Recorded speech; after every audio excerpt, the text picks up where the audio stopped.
చంద్రబాబు నాయుడు టైంలో ఆర్థిక పరిస్థితి అస్తవ్యస్తమైందని ముందు చంద్రబాబు గారే చెప్పుకున్నారు. 2018-19 మధ్యలో ఏం చెప్పారు? రాష్ట్రానికి ఏమీ చేయలేదు, నన్ను ఏమీ చేయలేదు, ఆర్థిక వ్యవస్థ అందుకే అస్తవ్యస్తంగా ఉందని చెప్పుకొచ్చారు. అందుకనే నేను రుణమాఫీ కూడా చేయలేదని చెప్పుకొచ్చారు.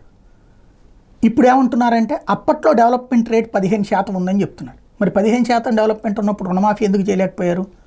రైతు రుణమాఫీ ఎందుకు చేయలేకపోయారు?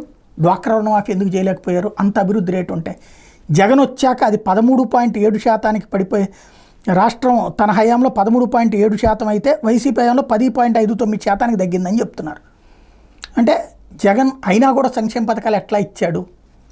ఇది $1 మిలియన్ ప్రశ్న. అయితే ఈ దఫా 15% గ్రోత్ రేట్ తన లక్ష్యం అని చెప్తున్నారు.